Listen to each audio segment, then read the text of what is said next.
हम लोग गति के समीकरण 3 था, तीनों को प्रूव कर चुके थे। स्टैंड नहीं लगाओ। हाँ, तो तीनों समीकरण को 3 मेथड से प्रूव किए थे, है ना। आज हम लोग एक नई चीज देखने जा रहे हैं। देखिए, अभी तक जो भी हम पढ़ रहे थे वो क्या पढ़ रहे थे, एक वस्तु रुका हुआ था, एक वस्तु चल रहा था, तब ना ये सब पढ़े थे भी। अब क्या होगा, एक ही समय में दो वस्तु गति करेगा। कितना वस्तु करेगा? दो वस्तु गति करेगा, और दोनों का चाल कम बेसी हो सकता है, और दोनों का स्थिति भी आगे पीछे हो सकता है। और एक वस्तु का वेग दूसरे वस्तु के सापेक्ष में हम लोग देखेंगे। तो हम लोग अभी देखेंगे, उसका नाम है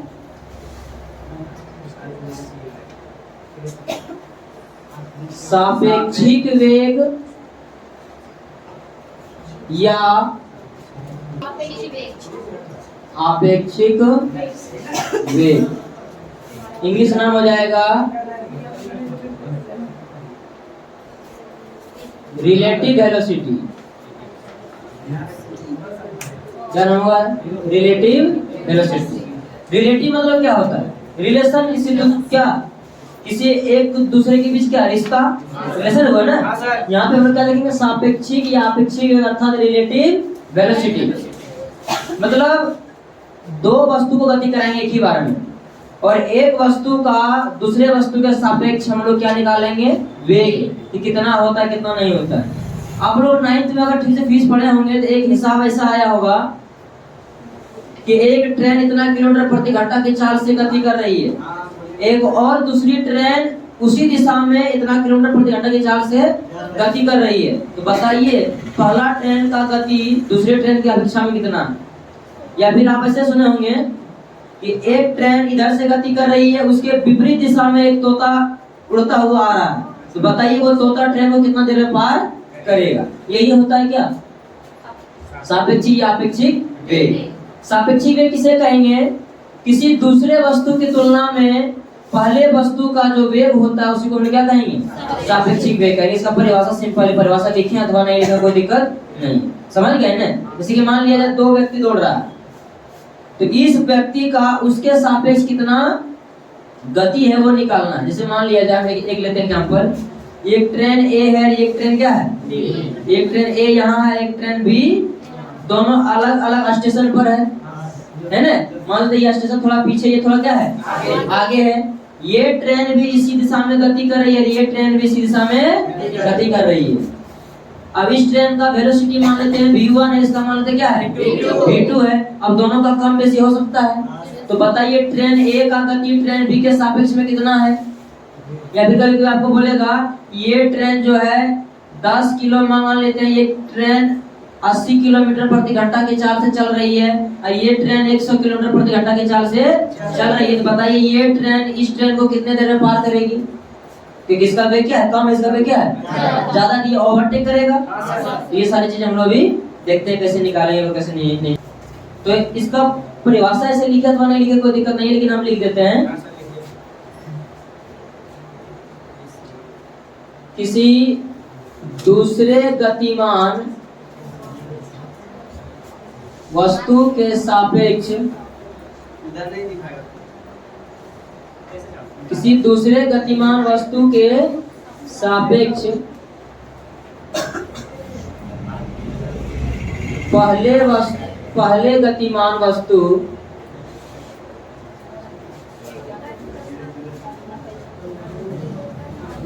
का वेग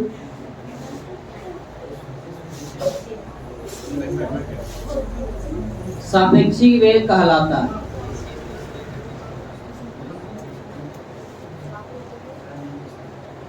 हम क्या लिखे हैं? किसी दूसरे गतिमान वस्तु के सापेक्ष पहले गतिमान वस्तु का वेग सापेक्षिक वेग। आप उल्टा भी लिख सकते हैं कि किसी पहले गतिमान वस्तु के सापेक्ष दूसरे वस्तु का जो गति होगा उसे क्या कहेंगे?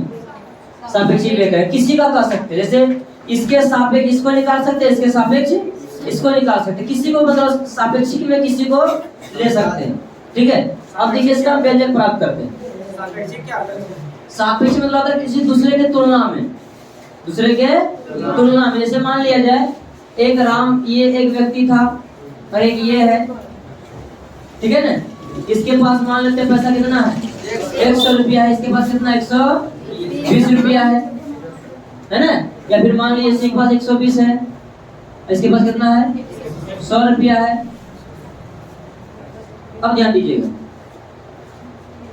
ये इसको मान लेते हैं ए, ये क्या है, या फिर मान ले लीजिए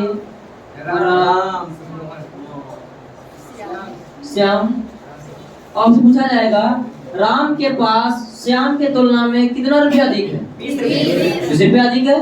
तो आप क्या किए, राम के पास जो पैसा था उसमें घटाएंगे किसका पैसा, श्याम का पैसा, है ना। तो ये क्या हुआ, इसके तुलना में इसके पास कितना ज्यादा और कितना कम है। तो सापेक्षी अपेक्षी मतलब होता है तुलना करना। क्या करना, तुलना करना। वही तुलना हम भी निकालेंगे, ध्यान दीजिए। बहुत ही आसान है लेकिन ध्यानपूर्वक समझना है। ये न्यूमेरिकल में हम लोगों को बहुत बहुत काम देगा। मान लेते एक ट्रेन यहाँ पे है, ये ट्रेन का नाम मान लेते ए है। क्या है ये ट्रेन का नाम, ए है। और ये एक और ट्रेन है, ये सबको दिख रहा है। एक ये ट्रेन मान लेते क्या है, बी है। चलिए ऐसे को बोला सर ये तो बिंदु बना है, ट्रेन कहाँ है, चलिए मान लेते ये क्या है, एक ट्रेन। अब ये बोले सर चक्का बनाइए, बोगी बनाइए, उसका डब्बा। चलिए ठीक है, दो उधर है, कोई दिक्कत नहीं। माना कि ट्रेन का 4 चक्का है, बस ये मानिए, ट्रेन नहीं मानने का। चलिए ये बस ए था, ये बस बी है ना। चलिए ध्यान देना, ये बस ए जो है इस दिशा में गति कर रही है और ये बस भी इसी दिशा में गति आगे पीछे है सर। हाँ दोनों आगे पीछे, दोनों अलग अलग स्थिति में है। तो मान लेते ये बस ए जो है इसका प्रारंभिक स्थिति है x, कितना इसका, चलिए x1 मान लीजिए। इसका प्रारंभिक स्थिति कितना है, x1 या x मानिए, चलिए x ही मानिए। इसका प्रारंभिक स्थिति क्या है, x है। कितना समय पर, 0 समय पर। कितना समय पर, 0 समय पर। तो इसको हम लिख देंगे x0। क्या लिख देंगे, x। मतलब जब जिस समय ये चलना शुरुआत किया था उस समय तो हम 0 लेंगे। तो उस समय ये चलना शुरुआत कहाँ से किया था, x0 से, इस दिशा में। और वेग मान लेते इसका कितना था, v a मान लेते हैं। इसका वेग कितना था, v। ये v a वेग से इस दिशा में चलना प्रारंभ किया। कितना वेग से, v a वेग से। और इसका जो प्रारंभिक स्थिति था वो मान लेते हैं x डैश। कितना है, x डैश। कितना समय पर, 0 समय पर। इसको क्या ले लेते हैं, x0। इसका मतलब गाड़ी ए का प्रारंभिक स्थिति क्या है, x0 और वेग कितना है, v। ये बस जो गाड़ी जो दूसरा है इसका प्रारंभिक स्थिति क्या है, x0 डैश है। और ये कितना वेग से जा रहा है, v वेग से जा रहा है। कितना वेग से जा रहा है, v वेग से जा रहा है। मान लेते हैं t समय के बाद। कितना समय के बाद, t समय के बाद ये चला आया यहाँ। और पीछे ले लेते हैं। मान लेते हैं t समय के बाद ये कहाँ चला आया, यहाँ पे। ये चला आया यहाँ पे।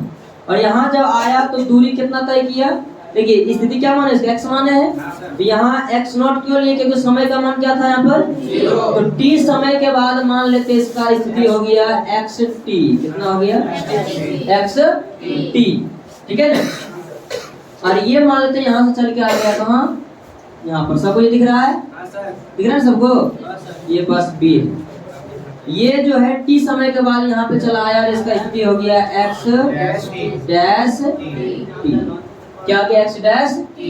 और दोनों एक ही समय में चलना शुरू किया, एक ही दिशा में चलना शुरू किया। और ये भी t समय तक चला, ये भी t समय तक चला। इसका प्रारंभिक स्थिति क्या था, x0। अंतिम स्थिति इसका प्रारंभिक x0 डैश, इसका xt डैश। अब एक बात ध्यान देना, इसमें पूछा जाएगा 2 क्वेश्चन। यहाँ पर आपसे पूछा जाएगा ट्रेन ए का वेग बी के सापेक्ष निकालिए या फिर ट्रेन बी का वेग ए के सापेक्ष निकालिए। तो दोनों का निकालेंगे, दोनों का अलग अलग व्यंजक आएगा। हम पहले बी के सापेक्ष ए का निकालते हैं, फिर ए के सापेक्ष बी का निकाल लेंगे। देखिए चलिए, मुझे बोला गया वस्तु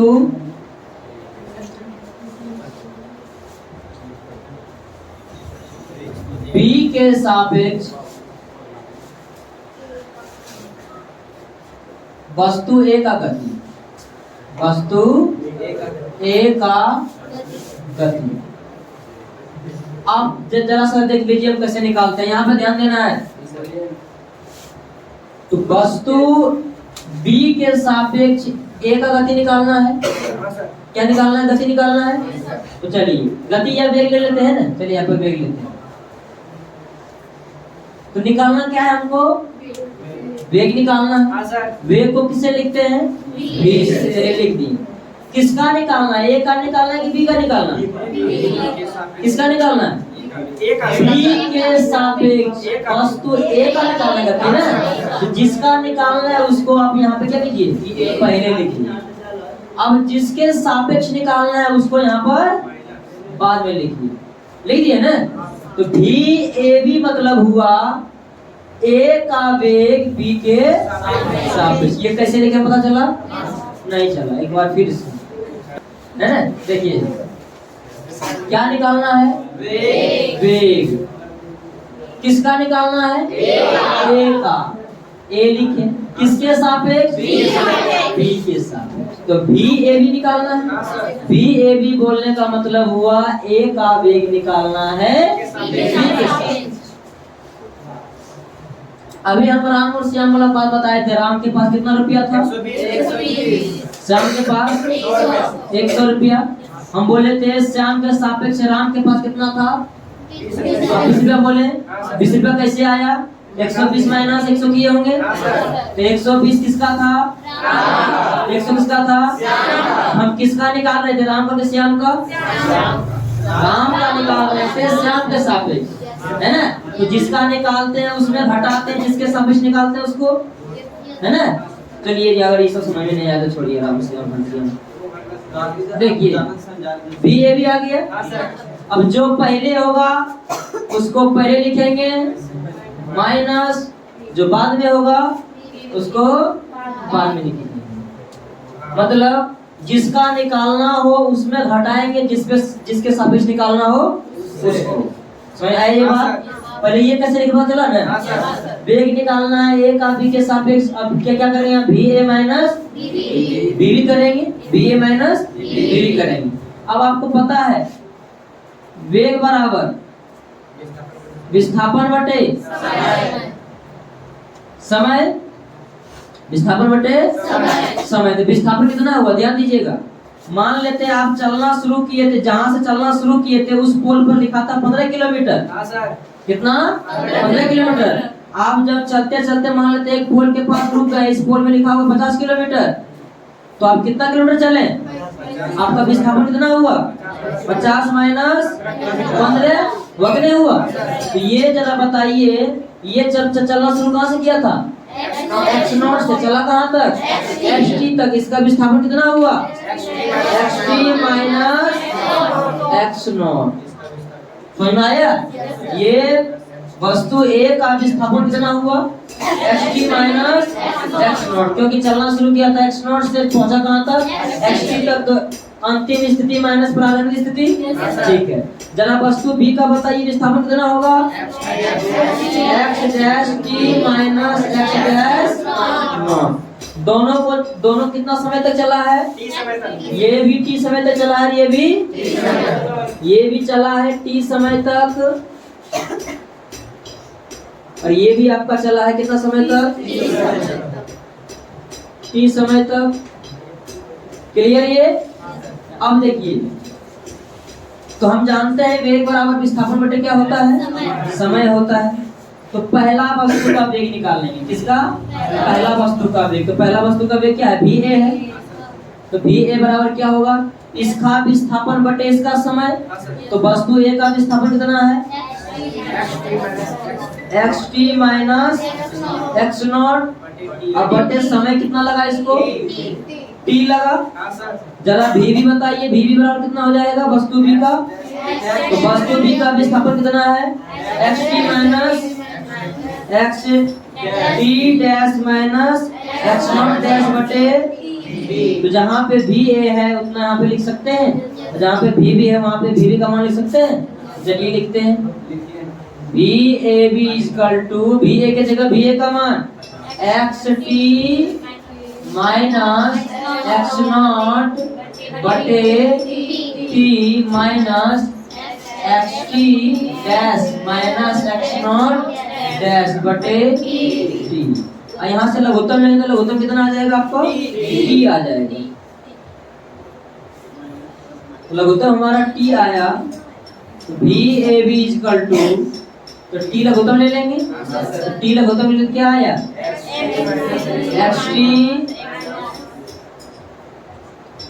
x T minus X not, ये माइनस जाएगा तो minus X T dash minus minus plus x naught dash, और नॉट वाला को कीजिए एक साथ और टी वाला को कीजिए एक साथ। तो चलिए यहाँ पे कर लेते हैं हम, इसको लाइए आगे, x T minus X T dash है ना, x T minus X T dash minus X not plus x naught dash अब बटे टी, भी ए बी बराबर, इसको लो पहले, x naught dash minus X not, ये दोनों को पहले लिए हम, है ना। उसके बाद इसमें लो माइनस कॉमन, तो इसमें माइनस लेगा कॉमन तो क्या हो जाएगा? एक्स डैश टी और माइनस एक्स टी। पता चला हम क्या किए? इसको हम लिख दिए पहले x naught dash minus X not, है ना। अब इसको लिए, तो इसमें हम क्या किए? माइनस कॉमन ले लिए, इसमें माइनस कॉमन ले लिए, तो ये था प्लस में, ये क्या हो गया? माइनस में। देखिए ये यहाँ है प्लस में, ये क्या हो गया? माइनस में, और ये था माइनस में, ये क्या हो गया? प्लस में। ये बात सब समझ आया कैसे कि ये नहीं आया? बटे टी दे रहे हैं, ये समझ आया पहले क्या हुआ? आ गया, बटे नीचे क्या आ जाएगा? टी। अब जरा यहाँ एक्स नॉट डैश और एक्स टी में देखिए, यहाँ पर x naught dash minus X not हमको क्या बता रहा है? X naught dash minus X not क्या बता रहा है? ध्यान दीजिए, एक्स नॉट डैश क्या है? वस्तु बी का प्रारंभिक स्थिति है, और एक्स नॉट क्या है? वस्तु ए का प्रारंभिक स्थिति है ना। तो यहाँ पर ध्यान दीजिएगा, एक्स नॉट यहाँ है और एक्स कहाँ है?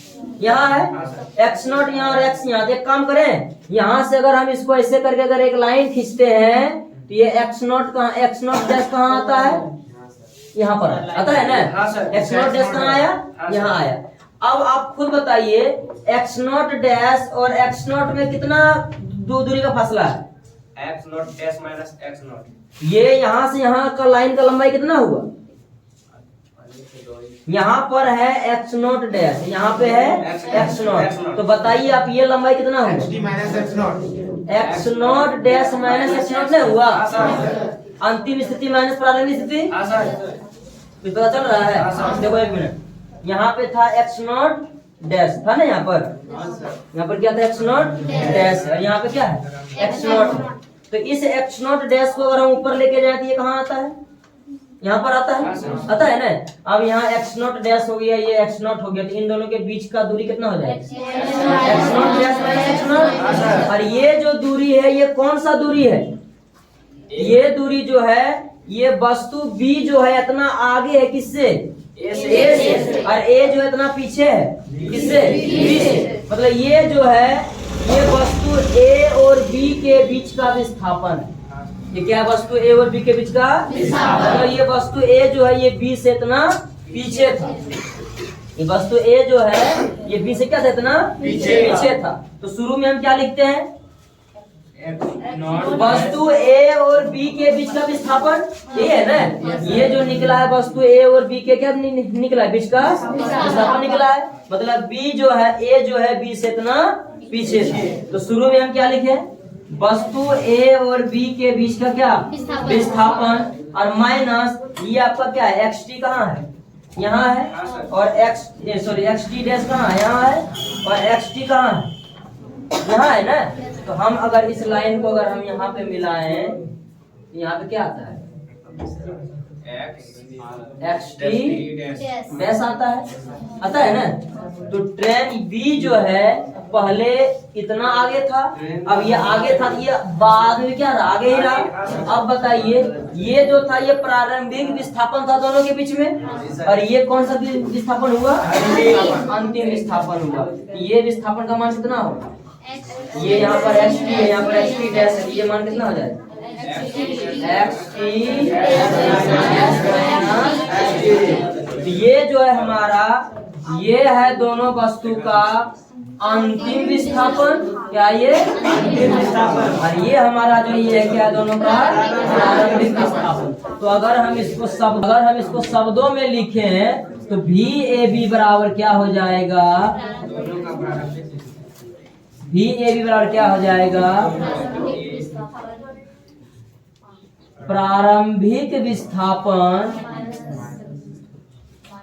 माइनस अंतिम विस्थापन और बटे समय, क्या बटे, ये बात समझ में आया। तो कभी भी अगर दो वस्तु एक ही दिशा में अगर गति करे तो उसका सापेक्षिक वेग कैसे निकालेंगे, तो प्रारंभिक विस्थापन माइनस अंतिम विस्थापन। अब एक मिनट ध्यान दीजिएगा, यहाँ पे हम भी ए बी निकाले तब क्या है, x not minus X naught dash minus X not पहले आया है। देखिए यहाँ पे ध्यान दीजिएगा, जिसके सापेक्ष निकाले हैं उसी का दूरी हम पहले लिए ना, और जिसका निकालने उसका दूरी क्या लिए हम बाद में लिए। अगर आपको यही चीज निकालने बोल दिया जाए कि आप भी ए, आप क्या निकालिए, भी बी ए निकालिए, तो फॉर्मूला क्या हो जाएगा, पूरा फॉर्मूला पलट जाएगा। पूरा क्या होगा, पलट जाएगा। जहाँ पे एक्स नॉट डैश है वहाँ पे क्या हो जाएगा, एक्स नॉट हो जाएगा, और जहाँ पे एक्स टी डैश है वहाँ पे क्या हो जाएगा, एक्स टी हो जाएगा। तो पूरा फॉर्मूला यहाँ पे क्या होगा,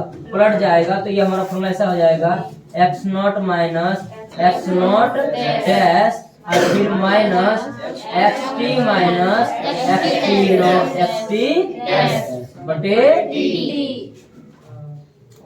समझ में आया। तो अगर हम लोगों को कभी भी सापेक्षिक वेग निकालने बोला जाए तो हम क्या करेंगे, दोनों वस्तु का सापेक्षिक विस्थापन, दोनों वस्तु का प्रारंभिक विस्थापन माइनस दोनों वस्तु का अंतिम विस्थापन और बटे समय। समझ में आया। ये हम लोग देखेंगे विशेष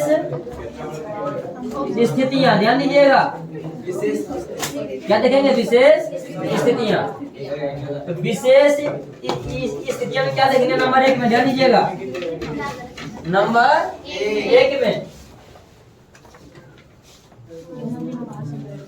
1 में क्या होगा, यदि मान लेते हैं कि भी ए, ध्यान दीजिएगा, मान लेते हैं भी ए बड़ा है किससे, भी बी से, भी ए बड़ा है किससे, भी बी से। अब ध्यान दीजिएगा, भी ए बड़ा है भी बी से, मतलब भी ए का वेग ज्यादा है, भी बी का वेग कम है। भी ए का ज्यादा, भी बी का, और आगे कौन है, बी, पीछे कौन है, ये पीछे है और ये क्या है, आगे है। लेकिन ये धीरे धीरे चल रहा है, ये क्या चल रहा है, स्पीड से चल रहा है। अगर आप धीरे धीरे जा रहे हैं, कोई आपके बगल से स्पीड में निकले तो उसको क्या कहते हैं, ओवरटेक।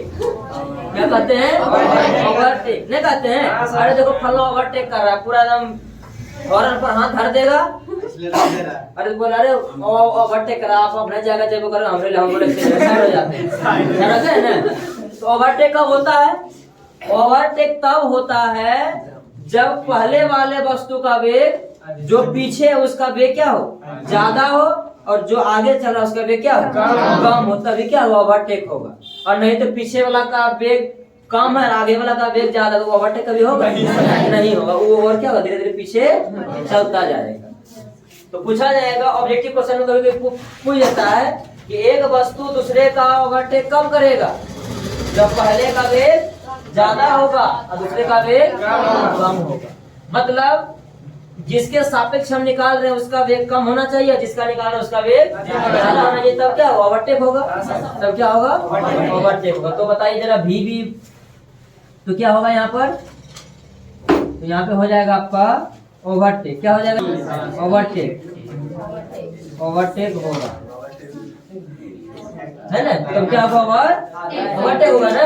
यदि भी ए का मान ज्यादा होगा, भी का मान कम होगा, तब क्या होगा? ओवरटेक होगा। और ओवरटेक कभी कभी आप देखते हैं। और ये ओवरटेक कब होगा? तो मान लेते हैं ये वाला जो गाड़ी है ये पूर्वा होगा, पूर्वा एक्सप्रेस होगा, और ये जो है ये आपका डीएमयू होगा। डीएमयू होगा, है ना? तो डीएमयू क्या करेगा? साइड कर देगा, ऐसे गिरगिंग चलेगा, क्या करेगा? किसान ऐसे निकल जाएगा। ये क्या हो गया आपका? ओवरटेक। ये क्या हो गया आपका? ओवरटेक। चलिए ओवरटेक तो कर लिए, और नॉट ओवरटेक देखते हैं क्या होगा। दूसरा नंबर में यदि भी ए कम हो जाए किससे? अभी भी क्या हो गया? ज्यादा हो गया। भी ए क्या हो गया? कम हो गया। लो इसका वेग ज्यादा गया, पहले आगे है ये था, इसका वेग और क्या हुआ?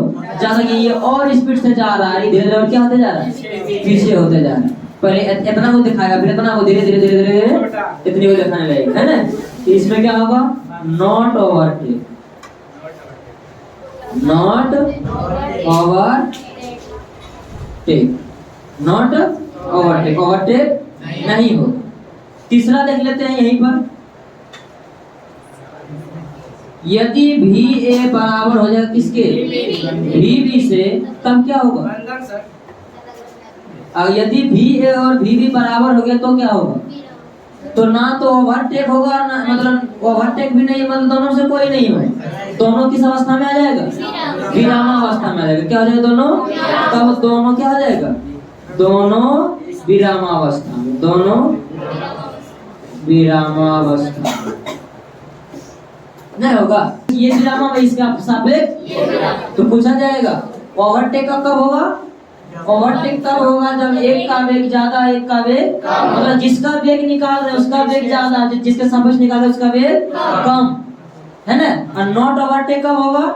जिसका वेग निकाल रहे हैं उसका वेग कम और जिसका वेग जिसके सापेक्ष निकाल रहे हैं उसका वेग ज्यादा।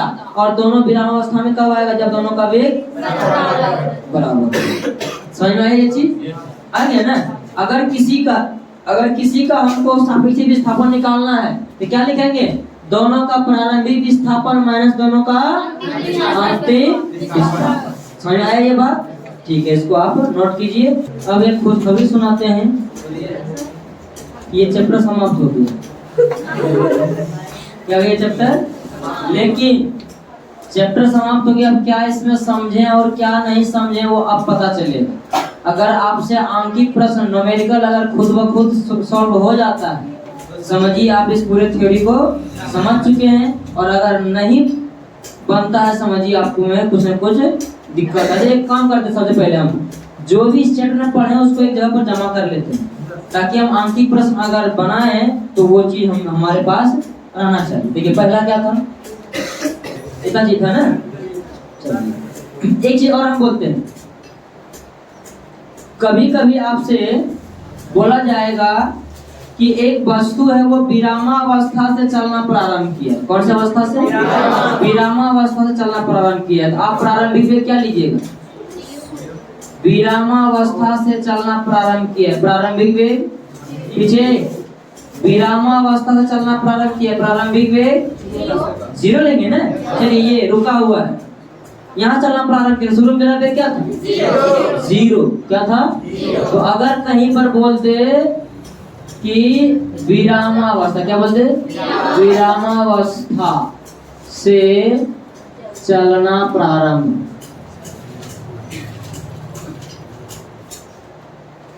तो समझ लीजिए u का मान प्रारंभिक वेग क्या आ जाएगा? 0। कभी कभी बोलेगा एक वस्तु इतना किलोमीटर प्रति घंटा की चाल से चल रही है, 5 मिनट के बाद वह रुक जाती है। क्या हो जाती है? 5 सेकंड के बाद वह रुक जाती है। तो प्रारंभिक वेग जो दिया वो लेवे करेंगे, अंतिम वेग क्या लेंगे? जो होगा नहीं, रुक गया। क्या हुआ? मान लेते हम बोलेंगे मेरा बाइक 30 किलोमीटर प्रति घंटा की चाल से चल रही है। अचानक ब्रेक मारने के 10 सेकंड के बाद मेरी गाड़ी रुक जाती है, तो प्रारंभिक वेग मेरा कौन हुआ? जिस वेग से आ रहे थे, और अंतिम वेग कौन हुआ?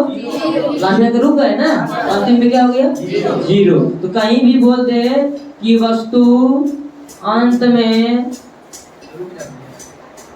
रुक जाती है, तो समझ लेना है अंतिम वेग क्या आएगा हमारा? v बराबर, अगर विरामावस्था से चलना प्रारंभ करती है तो प्रारंभिक वेग 0, और अगर ब्रेक मारने पर रुक जाए तो अंतिम वेग। ये सारी चीजों पर छोटा छोटा चीज पर क्या करना है? ध्यान देना है। और अब हम लोग बनाएंगे अंकित प्रश्न।